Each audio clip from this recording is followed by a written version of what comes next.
दोस्तों, आज के इस नए वीडियो में आपका स्वागत है। तो मैं अमर सिंह आपको भौतिक विज्ञान पढ़ा रहा हूं, जिसमें भौतिक विज्ञान का छठवां अनसॉल्व क्वेश्चन पेपर हल करा रहा हूं। इसमें मैंने 2 क्लास अपलोड कर दिया है और आज की ये तीसरी क्लास है। ठीक है दोस्तों, तो आप लोग देख सकते हैं मैंने इसका एक एक क्वेश्चन हल कराया है। अगर अभी तक आपने नहीं देखा तो आप लोग प्लीज़ जाकर प्लेलिस्ट में देख सकते हैं। ठीक है दोस्तों, तो चलिए वीडियो शुरू करते हैं। ज़्यादा टाइम ना बर्बाद करते हुए देखते हैं पहला क्वेश्चन आज का। ठीक है, यहाँ तक मैंने क्वेश्चन पिछली वीडियो में करा दिया था, तो आज का क्वेश्चन ये होगा। ठीक, दिए गए परिपथ में निम्नलिखित को ज्ञात कीजिए। पहला क्वेश्चन 400 ओम, ठीक है, और यहाँ पे दिया है 120 और ये भी 120 और ये फार्मूला। ठीक, इसमें पूछा परिपथ में धारा, प्रतिरोध पर विभव, प्रेरकत्व तथा संधारित्र के विभवों के बीच कालांतर। ठीक है, तो ये क्वेश्चन था। इसका आप सॉल्यूशन जो देखेंगे वो देखिए यहाँ पे प्रतिरोध का मान दिया, आर का मान दिया 400 ओम। ठीक है, प्रेरकत्व एल में प्रेरित विभवांतर, ये प्रेरित विभवांतर का मान दिया 120 वोल्ट।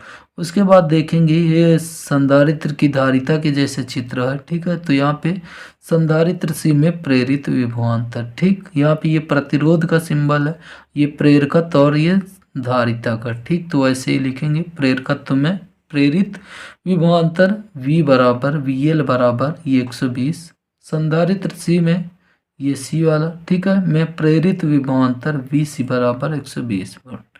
ये जिस प्रकार क्वेश्चन है एकदम सेम टू सेम 2023 में क्वेश्चन पूछा गया था। ठीक है, काफ़ी बार ये क्वेश्चन पूछा गया, तो आप लोग इसको अच्छे से लगाएंगे। अब देखिए VL जो होता है VC के बराबर, इसलिए हम इसको LCR श्रेणी अनुनादी परिपथ कहते हैं। ठीक है, मान लेते हैं।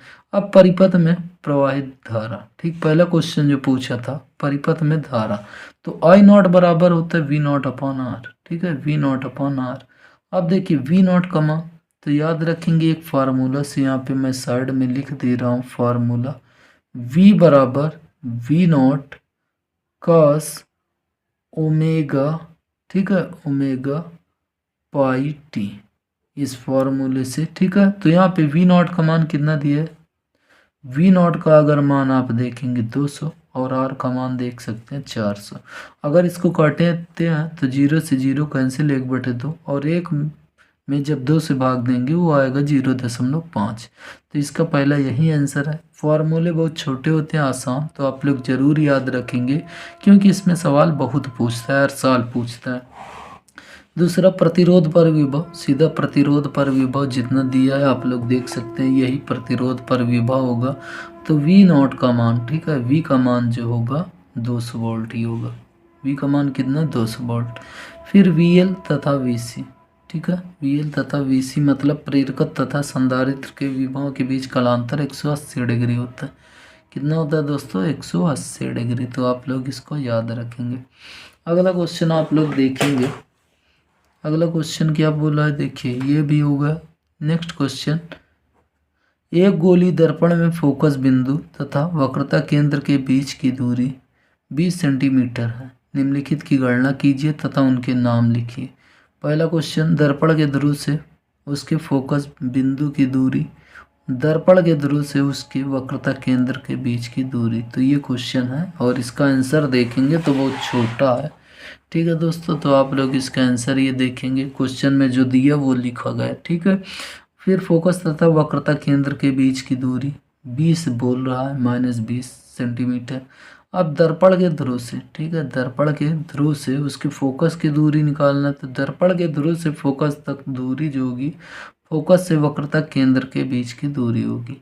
तो याद रखेंगे ये इसका जो आंसर आएगा फोकस, ठीक है, फोकस से वक्रता केंद्र के बीच की दूरी -20 सेंटीमीटर ही होगा। ठीक है, -20 सेंटीमीटर ही होगा। और उसके बाद दर्पण के ध्रुव से वक्रता केंद्र की दूरी जो होती है, यही वक्रता त्रिज्या कहलाती है। तो ध्रुव से फोकस तक की दूरी और फोकस से वक्रता केंद्र के बीच की दूरी, ठीक है, तो ये वक्रता त्रिज्या होती है। ठीक है, फोकस दूरी का 2 गुनी होती है। अब देखेंगे यहाँ पे -20 दिया है, ठीक है, -20 दिया, उसके बाद ये माइनस, ठीक है, वक्रता केंद्र से। ठीक, तो यहाँ पे वक्रता त्रिज्या से -20 आ गया और माइनस माइनस प्लस होता है, लेकिन चिन्ह माइनस का, यहाँ पे -40 सेंटीमीटर। ठीक है, तो इसका यही वाला आंसर है। उसके बाद आप लोग देखेंगे अगला क्वेश्चन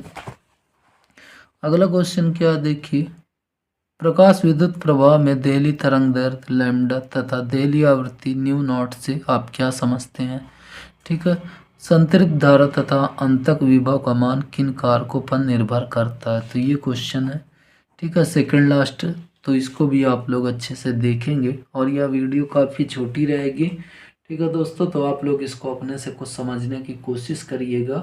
तो देखिए अब इसका हल, तो देख सकते हैं बहुत आसान इसकी परिभाषा होती है। देहली तरंगदैर्घ्य पूछा था लैम्डा नॉट, तो देखिए प्रकाश की वह अधिकतम तरंगदैर्घ्य जो किसी धातु की सतह से प्रकाश इलेक्ट्रॉनों का उत्सर्जन कर सके। ठीक है, इसमें जो मेन पॉइंट आपको पकड़ना है, देखिए देहली तरंगदैर्घ्य में अधिकतम तरंगदैर्घ्य होती है और देहली आवृत्ति में न्यूनतम आवृत्ति, बाकी दोनों की परिभाषा एकदम सेम टू सेम है। ठीक है, आप लोग इसमें याद रखेंगे प्रकाश की वह अधिकतम तरंगदैर्घ्य जो किसी धातु की सतह से प्रकाश इलेक्ट्रॉनों का उत्सर्जन कर सके, देहली तरंगदैर्घ्य कहलाती है। इसमें भी पढ़ लीजिए, प्रकाश की वह न्यूनतम आवृत्ति जो किसी धातु से ठीक प्रकाश इलेक्ट्रॉनों का उत्सर्जन कर सके, देहली आवृत्ति कहलाती है। तो यहाँ पे आप लोग केवल न्यूनतम और अधिकतम याद रखेंगे। ठीक है, उसके बाद संतृप्त धारा तथा अंतक विभव का मान किन कारकों पर निर्भर करता है,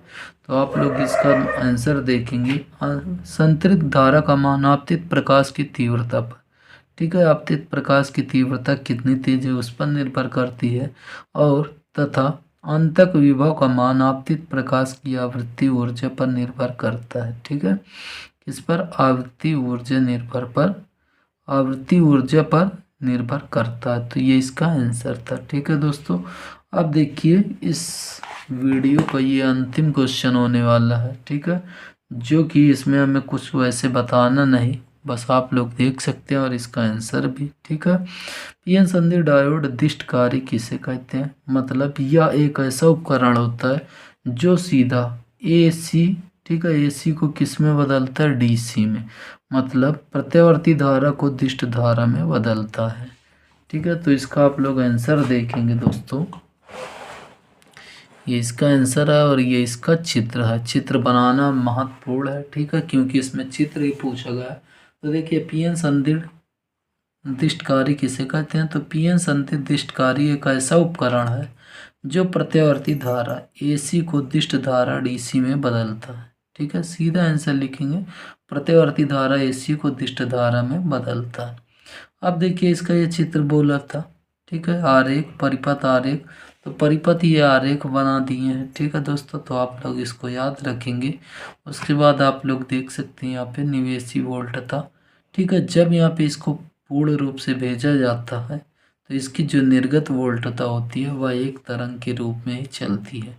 एक तरंग के रूप में चलने का मतलब यहाँ पे ये है कि यहाँ पे एक ही डायोड का प्रयोग किया गया है। ठीक है, इसलिए यहाँ पे ये आएगा। ठीक, चित्र आप लोग याद रखेंगे। अब इसका आप लोग देखेंगे एक और पूर्ण तरंग का बोला था, ये अर्ध तरंग, तो पूर्ण तरंग का भी आप लोग देख लें और ये चैप्टर समाप्त आज की वीडियो। तो देख सकते हैं दोस्तों, ये पूर्ण तरंग के लिए, देखिए पूर्ण तरंग के लिए है। ठीक है, इसमें 2 डायोड होते हैं उसमें, जबकि 1 डायोड होते हैं। ठीक है दोस्तों, तो आप लोग इसको याद रखेंगे। और एक चीज़, हाँ, अर्ध तरंग और पूर्ण दिष्टकारी के रूप में मैंने आपको बताया एक क्वेश्चन। ठीक है, उसको कंप्लीट आप लोग ज़रूर देख लीजिए। और यह वीडियो आपको अच्छी लगी तो आप प्लीज़ इस वीडियो को लाइक कीजिए, शेयर कीजिए और साथ में चैनल को सब्सक्राइब कर लीजिए। तो देखिए यहाँ तक बता दिए, इसकी अगली वीडियो में मैं आपसे मिलूँगा। ठीक है, तब तक के लिए दोस्तों जय हिंद, जय भारत।